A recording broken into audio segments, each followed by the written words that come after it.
The Galactic Council chamber was half empty when High Speaker Zorvan called the session to order. 6 species had withdrawn their membership in the past 3 months, citing humanity's departure as proof that the coalition could not be trusted to treat its members fairly. Others were considering the same, their ambassadors attending sessions with the distracted looks of people who were already planning their exits. Zorvan looked around at the scattered counselors and felt the weight of failure settling on his shoulders. He had led the coalition for 40 years, guiding it through wars and crises and periods of expansion that had brought prosperity to dozens of worlds. Now, he was watching it crumble, and he could not find a way to stop it. The communication screen at the center of the chamber flickered to life, and Ambassador Daniel Shaw appeared. He looked older than Zorvan remembered, his gray hair thinner and his eyes carrying the tired peace of someone who had made a difficult decision and learned to live with it. Beside him stood Commander Laura Bennett, her posture straight and her expression carefully neutral. Behind them, Zorvan could see a window looking out on unfamiliar stars, a reminder that humanity had found a new home beyond coalition space. Ambassador Shaw, Zorvan began, keeping his voice formal. Thank you for agreeing to speak with us. The Council has asked for this communication to discuss the possibility of humanity returning to the coalition. Shaw nodded slowly. I am listening. Councillor Thyrix leaned forward in his seat, his ancient face lined with something that might have been regret. First, I must ask a question that has troubled me for months. Why did humanity leave without warning? Without giving us a chance to address your concerns? Shaw was quiet for a long moment before answering. Counselor, in 3 years of membership, humanity submitted 412 formal requests to this council. Requests for military support, for resource allocation, for recognition of our contributions. Each one was ignored or dismissed. Each one was treated as if it came from a species too primitive to deserve consideration. He paused, and his voice grew softer. We did not leave without warning. We warned you 412 times. You simply were not listening. The words hung in the air like a verdict. Thyrix sat back, his eyes closing briefly as the truth of Shaw's statement settled into his thoughts. High Speaker Zorvan tried to regain control of the conversation. Ambassador, the Council acknowledges that mistakes were made. We are prepared to offer substantial concessions to encourage humanity's return. Full military support for your colony worlds. Priority allocation and resource distribution. Permanent seats on the Council itself. Shaw listened without expression. When Zorvan finished, he simply shook his head. I appreciate the offer, Shaw said. But humanity has already found partners who value what we offer. The Outer Rim civilizations welcomed us when the coalition would not. We have established treaties and alliances that do not require us to prove our worth every day for 3 years. Commander Bennett spoke for the first time, her voice carrying the steady calm of someone who had made peace with a difficult truth. We do not hold anger toward the Council. We are not seeking revenge or punishment. We simply grew tired of being treated as less than we are. When you are tired enough, you stop fighting. You stop asking. You simply walk away. Thyrix found his voice again, rough with emotion that surprised him. You were holding everything together. We did not see it until you were gone. No, Bennett replied. You saw it. You just did not think it mattered. The chamber fell silent. Zorvan looked around at his fellow counselors, seeing his own realization reflected in their faces. They had not failed to notice humanity's contributions because they were blind. They had failed to notice because they had decided, somewhere deep in their assumptions, that contributions from humans were not worth noticing. Shaw spoke again, his voice gentle but firm. The coalition will survive without us. It survived for thousands of years before we arrived. But it will be different. The small things we did, the gaps we filled, The problems we solved before anyone knew they existed, those will have to be handled by others now. Perhaps that will help you understand what we were." He paused, and something like sadness crossed his face. "We never wanted to be heroes or leaders. We just wanted to be partners, equals. That was all we ever asked." Zorvan tried one more time. "Is there nothing we can offer that would change your mind?" Shaw looked at Bennett, then back at the screen. "There is one thing, but it is not something you can give us. It is something you must give to whoever takes our place." "What is that?" "Recognition. Not awards or ceremonies or grand speeches. Just the simple acknowledgement that every being who works for the good of others deserves to be seen. That contributions matter, even when they are small. That the people who hold things together are not invisible." He straightened his shoulders, and his voice carried the weight of everything humanity had experienced in the Coalition. "We spent 3 years giving you everything we had. We fixed your machines and healed your wounded and patrolled your borders and fed your colonies. We asked for nothing but respect, and you gave us nothing but silence. In the end, the only way to show you what we were worth was to take ourselves away." The screen flickered and Shaw's image began to fade. "We have no more words for you," he said quietly. "Only departure. Perhaps now you finally understand what that means." The communication ended, and the chamber fell into silence. Thyrex sat alone for a long time after the others had left, staring at a datapad that listed every human contribution to Coalition operations. Thousands of entries, each one describing some small act of service that no one had acknowledged. A scientist who solved problems no one else could see. An engineer who kept failing ships running. A nurse who worked herself to exhaustion for patients who never learned her name. He scrolled through the list, reading entry after entry, and somewhere in the middle of the night, he began to understand. Humanity had not left because they were angry. They had left because they were tired. Tired of working without recognition. Tired of asking without receiving. Tired of giving everything they had to a coalition that never once said thank you. The Council had always wondered what would happen when humanity finally stood up for themselves. They had imagined protests and demands and threats.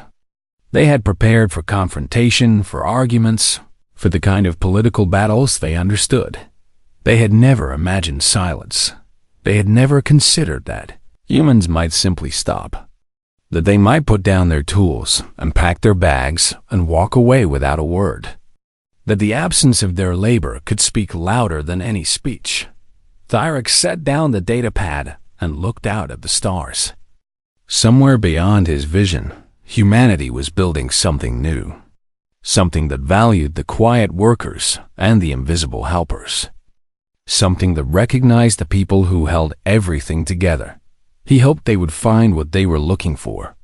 He hoped they would be seen, and he hoped, perhaps foolishly, that someday the coalition might learn from its failure, that someday they might understand that the smallest contributions often matter most, that the beings who ask for nothing usually give everything. The stars offered no answers. They simply burned on, silent and eternal, witnesses to one more civilization learning the hard way that kindness should never be taken for granted. And in that silence, Councillor Thyrex finally understood what humanity had taken when they left. Not resources or technology or military power, just the quiet willingness to care for others without being asked. The patient hope that someday they would be valued. The belief that hard work would eventually be rewarded. They had taken all of that with them. And the Council, for all its power and wisdom, had no idea how to get it back. The first real crisis came 3 weeks after humanity's departure, and it started with vegetables. The Korvathi agricultural project on Colony 7 had been struggling since Dr. Samuel Graham left. The scientists tried to follow his notes, but there were things Samuel had known instinctively that he could not put into words. the way certain plants responded to subtle changes in humidity, the timing of irrigation that had to be adjusted based on factors that only a human who had lived in the fields could understand. The small, constant adjustments that kept everything alive. Without those adjustments, the crops began to die. Verith, the scientist who had worked closest with Samuel, sent increasingly desperate messages to the Coalition Agricultural Board. He explained the situation in detail, described the methods Samuel had developed, and requested emergency support. The response came 4 days later. The board would schedule a review committee to assess the situation within 6 to 8 weeks. By then, the entire growing season would be lost. 3 colonies would face food shortages. Thousands of families would go hungry. Marith read the response twice, then looked at the datapad Samuel had left behind. 200 pages of notes, solutions to problems the Korvathi had never solved. He had dismissed it as primitive human thinking at first.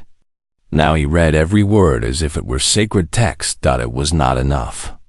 Samuel had been more than his notes. He had been a constant presence, always watching, always adjusting, always finding problems before they became disasters. The notes could tell them what to do. They could not tell them when or how or why. The crops continued to die. And Verith began to understand that knowledge and wisdom were not the same thing. 6,000 light years away, the patrol ship Vigilant was burning. Captain Morven had known something was wrong the moment the engine failed. It was not a clean failure, the kind that engineers could diagnose and repair.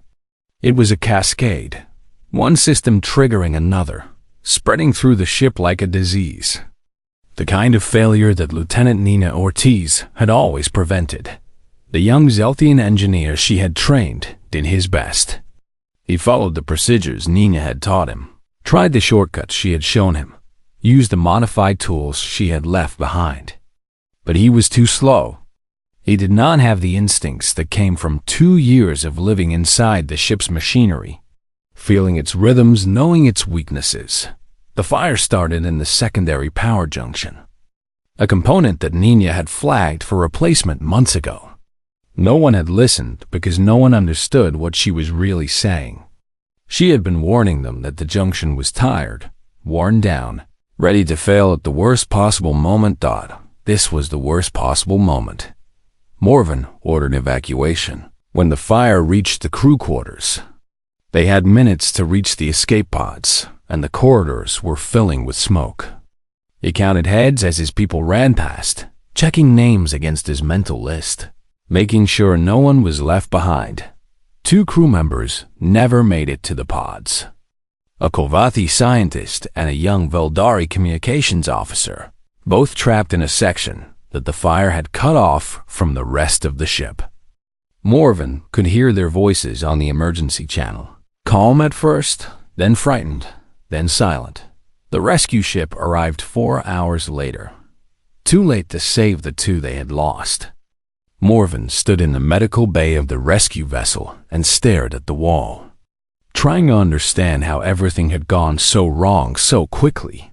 He thought about Nina, about the way she had worked without recognition, fixed things that no one noticed, held the ship together through sheer force of will. He thought about her final words to him, spoken as she handed over her toolkit. Take care of the ship. She deserves better than she usually gets. He had not taken care of the ship. He had not even known how. On the frontier station where Nurse Katie Palmer had worked, the medical crisis had been building for weeks. Without Katie's tireless efforts, patients waited longer for treatment. Conditions that she would have caught early progressed until they became emergencies. Species whose medical needs she had learned through careful study were now treated by staff who did not understand their physiology. The Mortian doctor who ran the station had not realized how much Katie had been doing. He had assumed that the smooth operation of his medical bay was a result of good systems and adequate staffing. He had not understood that one human nurse had been quietly filling every gap, covering every shortage. solving every problem before it reached his attention. Now his attention was being demanded by a dozen different emergencies at once. Refugee patients were dying from conditions that should have been treatable. Staff members were exhausted and making mistakes. The Coalition Medical Board was threatening to reduce funding because outcomes had dropped so dramatically. Doctor found himself reading Katie's personnel file late at night, trying to understand what he had missed. She had arrived 18 months ago with modest credentials and a quiet demeanor. She had never asked for recognition or advancement. She had simply worked, day after day, treating every patient as if they were the most important person in the galaxy. He had never learned her name while she was there. Now he could not stop reading it over and over, as if the letters themselves might teach him something he should have known all along. At the Galactic Council, High Speaker Zorvan was facing the consequences of 100 small failures. The reports came in every day now, each one describing a different problem in a different sector. Pirate attacks had increased by 400% along routes that human ships had once patrolled. Agricultural projects were failing on a dozen colony worlds. Medical stations were overwhelmed. Research initiatives were stalling, and trade vessels were refusing to enter regions that were no longer properly protected. Zorvan tried to find solutions. He reassigned resources, redirected ships, ordered emergency committees to address each crisis as it arose. But the solutions never worked quite right. Every time he plugged one gap, another appeared somewhere else. Counselor Thyrix was the first to make the connection. He came to Zorvan's office late one evening, carrying a datapad filled with analysis that his staff had compiled. "I have been looking at the common factor in all these incidents," he said. "Every failure traces back to a position that was previously held by a human." Zorvan stared at him. "That is not possible. Humans held minor positions, support roles. Nothing that should have this kind of impact." "That is what I believed as well." Thyrix placed the datapad on the desk, his expression troubled. "But the evidence is clear. Humans were embedded throughout our operations, and each of them was doing far more than their official duties described. They were holding things together in ways we never documented or understood." Zorvan picked up the datapad and began scrolling through the analysis. The numbers were staggering. Thousands of positions, each one a small piece of a vast machine that had stopped working the moment humans left. "Why did we not notice this?" he asked. Thyrix was silent for a long moment. When he spoke, his voice was quieter than Zorvan had ever heard it. "Because we never looked. We assigned them to positions we considered unimportant, and we never checked to see what they were actually doing. We assumed that if no one complained, everything was fine." He paused, and something like shame crossed his ancient features. "Humans do not complain," he said. "They just work. And when the work becomes too much to bear, they leave. We never gave them a reason to stay, and now we are learning what it means to lose them." Zorvan set down the datapad and looked out his window at the stars. Somewhere out there, beyond Coalition space, humanity was building a new future without them, making treaties with species the Council had always ignored, creating alliances that did not include the civilizations that had treated them like servants. "Can we bring them back?" he asked. Thyrix shook his head slowly. "I do not know. But I suspect the answer is no. We had 3 years to prove that we valued them, and we spent those years proving the opposite." The silence in the office stretched out, filled with the weight of understanding that had come too late. Admiral Patricia Cole stood on the bridge of the Earth vessel Constellation and watched her fleet break formation for the last time. 12 ships, each one crewed by the best officers humanity had to offer, each one assigned to Coalition patrol duties that had kept them away from home for years. Now they were leaving, and Patricia felt nothing but a deep and quiet exhaustion. She had argued against Sunset Protocol when Earth Command first proposed it. She had believed in the coalition, in the promise of unity among the stars, in the idea that humanity could earn respect through service and sacrifice. She had watched her crews work themselves to the bone protecting trade routes and responding to emergencies and training alongside species that looked down on them. None of it had mattered. The Council still treated humanity like children, and Patricia was tired of teaching her people to accept disrespect. With a smile, her communications officer looked up from his console. "Admiral, the Zelthian Patrol Command is requesting an explanation for our course change. They want to know why we are leaving our assigned sector." Patricia considered the question. She could give them the official answer, the one about internal reassignment and personnel rotation. She could make excuses and apologies and promise to return soon. That was what humans always did. "Tell them we are going home," she said instead, "and that we will not be coming back." The officer hesitated for just a moment before transmitting the message. Patricia watched the Zelthian ships on her display, waiting for a response that never came. They simply adjusted course and continued their patrol, filling the gap that humanity left behind without comment or question. That was the thing about being invisible. No one noticed when you disappeared. On Verith Prime, Commander Lavra Bennett was supervising the final evacuation of the human diplomatic compound. The halls that had once been filled with staff and security personnel were empty now, cleaned and organized and ready to be handed over to the station authorities. Lavra walked through each room one last time, checking that nothing had been left behind. She found Ambassador Shaw in his office, staring out the window at the station's central plaza. Even now, with everything packed and the transport waiting, he looked reluctant to leave. "The Council has called an emergency session," Shaw said without turning around. "They want to discuss the sudden departure of Coalition patrol vessels from several sectors. Apparently, there have been some incidents." Lavra joined him at the window. "What kind of incidents?" "Pirate attacks. 3 in the past 12 hours. The Zelthians are struggling to cover the routes we abandoned." Shaw's voice carried no satisfaction, only sadness. They never understood how thin the line was. They thought they could hold everything together without us. "Can they?" Shaw finally turned to face her, and Lavra saw something in his eyes that she had not seen before. It was not anger or triumph. It was grief. The deep and terrible grief of someone who had finally given up on a dream.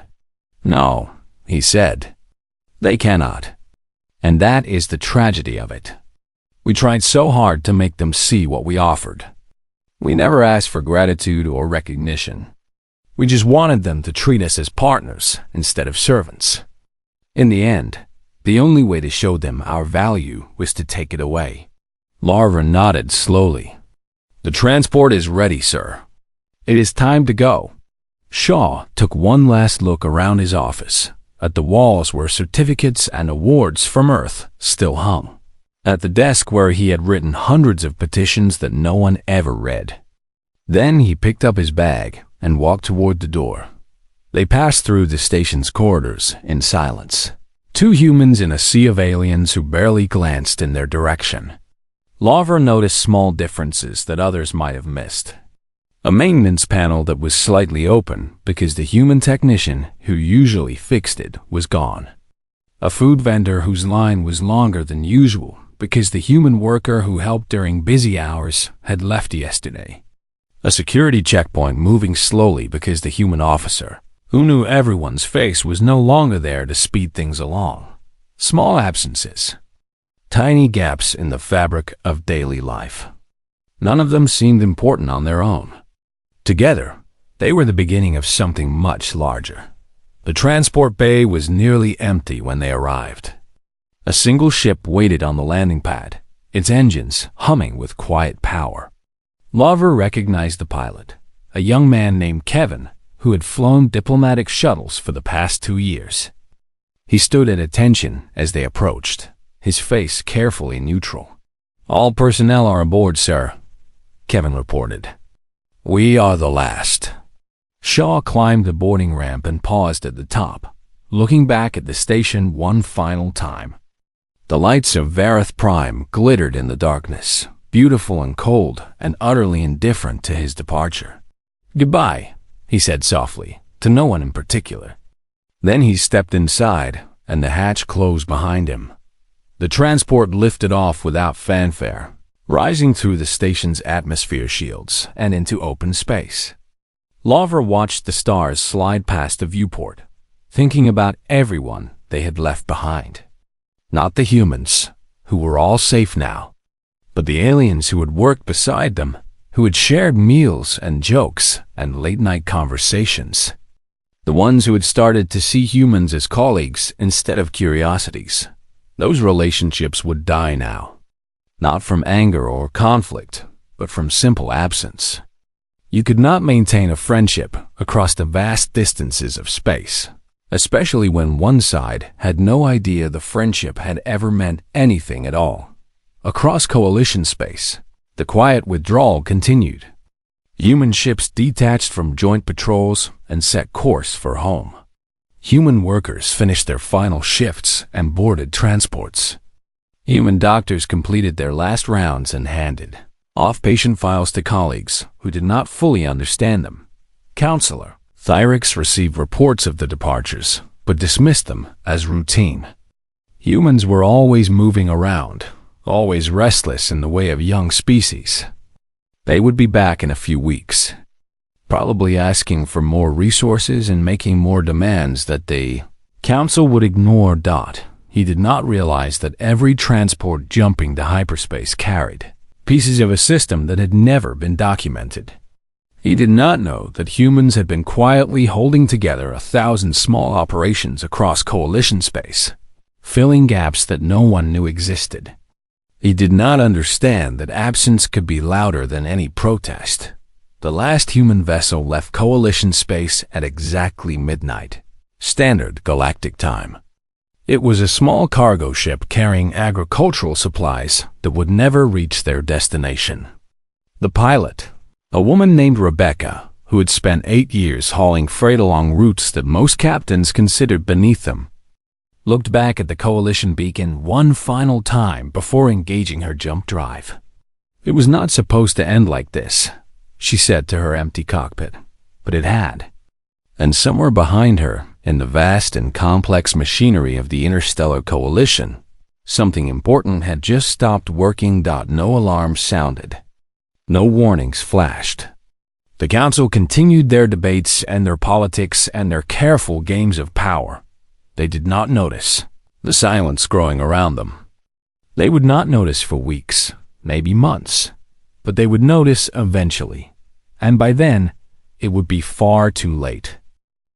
Dr. Samuel Grant had spent 4 years on the Korvathi research vessel studying crops that could grow in the thin soil of frontier worlds. It was not glamorous work. No one wrote articles about agricultural science or gave awards to people who figured out why alien vegetables died in certain temperatures. But Samuel loved it anyway, because every seed that survived meant families who would not go hungry. The Korvathi scientists had accepted him slowly, the way a family might accept the stray animal that kept showing up at their door. At first they had given him simple tasks, things that any student could do, tests that required no skill and offered no challenge. Samuel had completed each one without complaint, then asked for more. Eventually, they started giving him real problems. The breakthrough came in his second year, when he noticed something the Korvathi had missed. Their crops kept failing on a particular colony world, and no one could figure out why. The soil was correct. The water was clean. The sunlight fell within acceptable ranges. Samuel spent 3 weeks living in the fields, sleeping in a tent and waking before dawn to observe the plants at every stage of their growth. The answer was simple once he saw it. The Korvathi measured temperature in averages, but the colony world had wild swings between day and night that stressed the plants beyond recovery. Samuel suggested a simple solution: covered the fields with reflective sheets that would trap heat after sunset. The Kovati scientists dismissed the idea as too primitive, but Samuel set up a small test plot anyway. Within one growing season, his plot had tripled the yield of any other.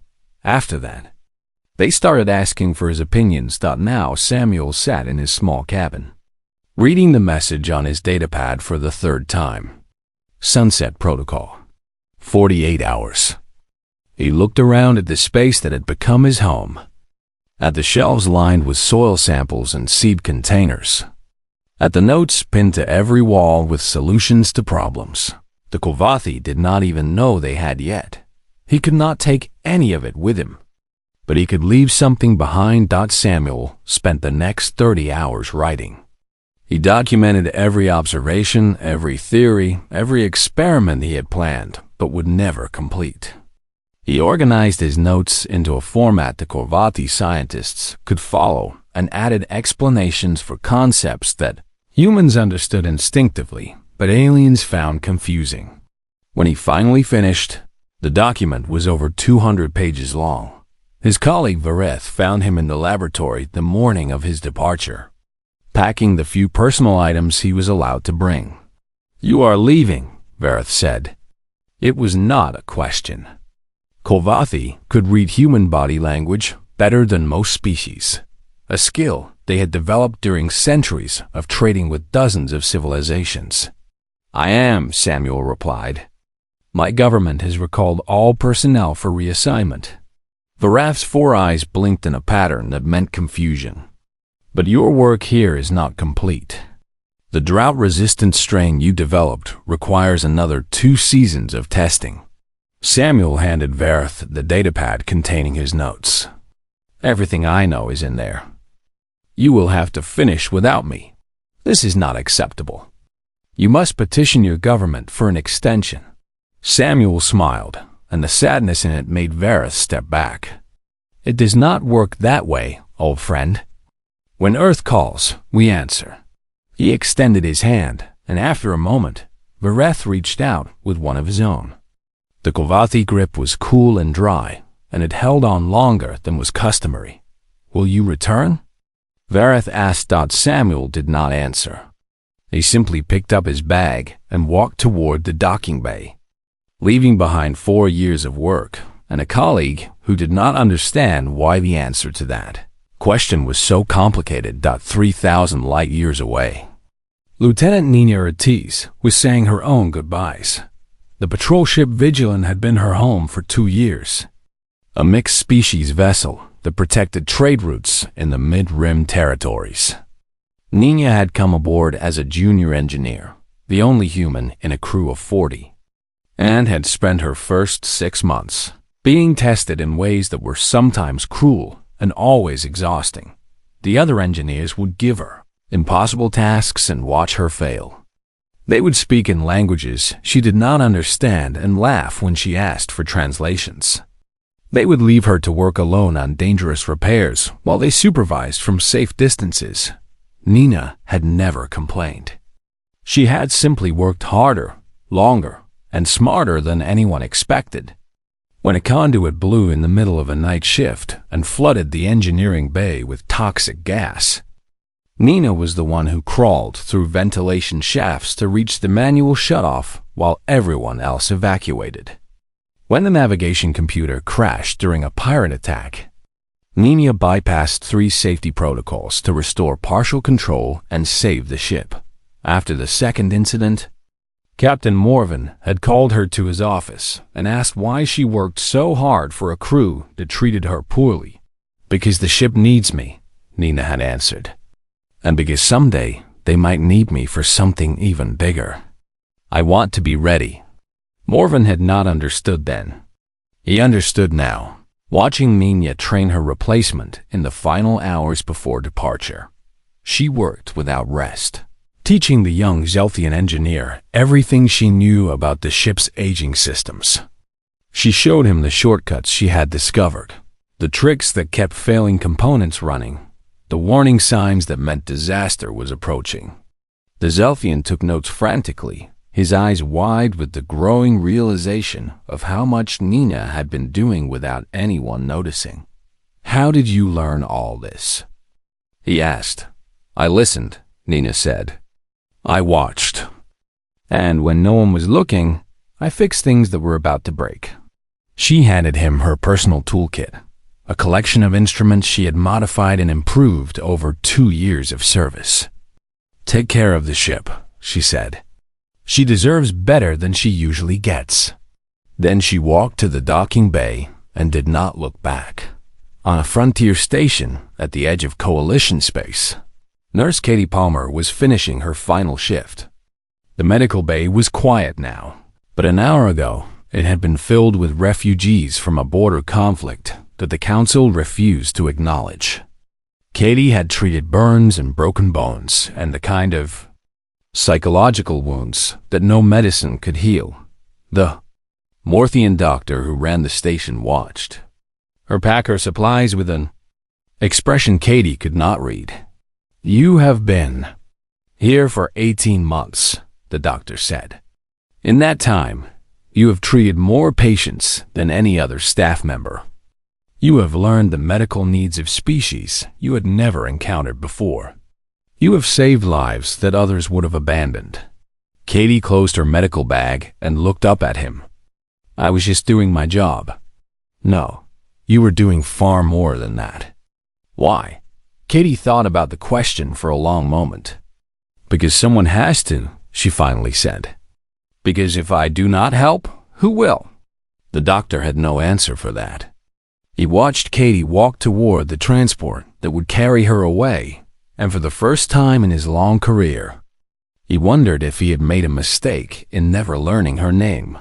Across Coalition space, humans were leaving.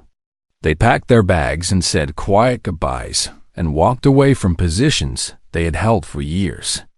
They left behind notes and instructions and tools that would be missed. They smiled at colleagues who barely noticed them and thanked supervisors who had never appreciated them. And when the last transport jumped to hyperspace, the galaxy felt exactly the same as it always had. It would not feel that way for long. The great chamber of the Galactic Council stretched upward like the inside of a cathedral, its walls lined with seats for representatives of 47 species. Light filtered down from crystal panels in the ceiling, casting everything in a soft blue glow that was supposed to make everyone feel calm. It did not work on Commander Laura Bennett, who stood at attention behind Ambassador Daniel Shaw and watched the proceedings with eyes that missed nothing. 3 years. Humanity had been part of the Interstellar Coalition for 3 years now, and in all that time, Laura had stood in this same spot during every major session. She had memorized the faces of every counselor, learned their habits, and studied the way they looked at human delegates. Most of them did not look at all. Humans were simply not important enough to notice. Ambassador Shaw sat with his hands folded on the table in front of him, his posture perfect and his expression patient. He was a tall man with gray at his temples and kind eyes that had grown tired over the past 3 years. Lavra had served under many diplomats, but Shaw was different. He never raised his voice. He never showed frustration. He simply kept trying, day after day, believing that eventually the Council would see humanity as equals. That Lavra was not so sure anymore. High Speaker Zolvan called the session to order with a wave of his 4-fingered hand. He was a Morthian, tall and thin with skin like polished stone and eyes that reflected light like mirrors. His voice carried through the chamber without effort, deep and commanding in a way that made lesser species feel small. Lavra suspected he liked that effect.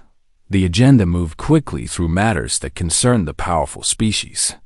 Trade agreements between the Veldari and the Kovati, military positioning along the borders of the Zelthian territories, resource allocation for the inner colonies where the oldest and richest civilizations had built their homes. Each item received lengthy debate and careful consideration. Then they reached item 17, the human petition for military support. Shaw stood when his name was called. And Lara felt her jaw tighten as she watched the counselors shift in their seats. Some pulled out data pads to check messages. Others leaned back and closed their eyes. Counselor Thyrix, the Veldari elder, who had opposed human membership from the start, actually yawned. "Distinguished members of the council," Shaw began, his voice steady and respectful. "I come before you again to address the growing threat to human colony worlds in the outer territories. Pirate activity has increased by 60% in the past year alone. 3 of our cargo vessels have been destroyed. 2 colonies have been raided, resulting in the deaths of 412 civilians." He paused, and Lara saw him look around the chamber, searching for any sign that someone was listening. A few counselors met his eyes. Most did not. "When humanity joined this coalition," Shaw continued, "we were promised mutual defense.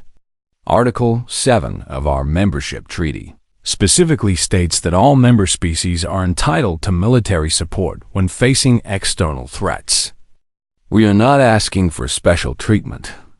We are asking only for what was promised." Silence followed his words. Not the respectful silence of consideration, but the empty silence of indifference. Counselor Thyrix spoke first, his voice carrying the weight of someone who had lived for 300 years and considered everyone younger than him to be a child. "Ambassador Shaw, the Council appreciates your concerns. However, we must consider the broader picture. Human colonies are located in remote regions that have always been difficult to patrol. Perhaps your species should focus on developing your own defensive capabilities rather than relying on coalition resources." "With respect, Counselor," Shaw replied, "our defensive capabilities are limited precisely because we have committed our best vessels to coalition patrol duties. We honored our obligations under the treaty. We are simply asking for the same in return." High Speaker Zorvan raised a hand to stop the exchange. "The matter will be tabled for further review. We have more pressing concerns to address." Lara watched Shaw sit down, his shoulders still straight but something dimming behind his eyes. This was the 4th time he had brought this petition. The 4th time it had been tabled. She knew there would not be a 5th. Her communicator buzzed silently against her wrist, and she glanced down at the encrypted message scrolling across the small screen. It was from Earth Command, marked with a priority code she had seen only once before, during the war games that every officer trained for but never expected to use. She read the message twice, then deleted it and returned her attention to the chamber. The session continued for another 3 hours. Trade disputes were resolved. Border conflicts were mediated. A new research initiative received full funding within minutes of being proposed. When the meeting finally ended, humanity's petition remained exactly where it had been placed. At the bottom of a list that would never reach the top. Shaw gathered his materials and nodded politely to the counselors who passed by without acknowledging him. Thyrix paused at their table, his expression carrying the particular kind of pity that powerful beings reserve for those they consider beneath them. "You should not take this personally, Ambassador," Thyrix said. "Humanity is still young. In another century or 2, you may have earned the standing to make demands of this council. Until then, patience would serve you well." Shaw met the old Veldari's eyes with a look that Lara had never seen before. It was not anger. It was not frustration. It was something quieter and sadder, like a man watching a door close for the final time. "Thank you for your counsel, Counselor," Shaw said. "I will remember it." They walked through the station's corridors in silence, passing groups of aliens who barely glanced in their direction. Lara kept pace beside the ambassador, her hand resting casually near her sidearm, her eyes scanning every shadow out of habit. When they reached the human delegation's quarters, Shaw finally stopped and turned to face her. "You received a message during the session," he said. It was not a question. Lara nodded. "Sunset Protocol has been initiated, sir." We have 48 hours. Shaw closed his eyes for a long moment, and when he opened them again, the tiredness was still there, but something else had joined it. Relief, perhaps. Or maybe just acceptance. "Send confirmation to Earth Command," he said, "and begin quiet preparations for departure. I want everyone ready to move within 24 hours. "Yes, sir." Laura hesitated. "Should I inform the other human personnel across the station? The message will reach them through proper channels. For now, we continue as normal. We attend to social functions. We smile at the counselors who ignore us. We give them no reason to suspect anything has changed." Laura understood. Humanity would leave the same way they had arrived, with dignity, without drama, and without giving the council the satisfaction of knowing they had broken something that could not be repaired. She returned to her quarters and began packing, placing each item carefully into her bag with the precision of someone who had done this many times before. Outside her window, the lights of Vareth Prime sparkled against the darkness of space, beautiful and cold and utterly indifferent to the small beings who lived within its walls. In 48 hours. Those beings would include no humans at all, and Laura suspected it would be a very long time before the council understood what that truly meant.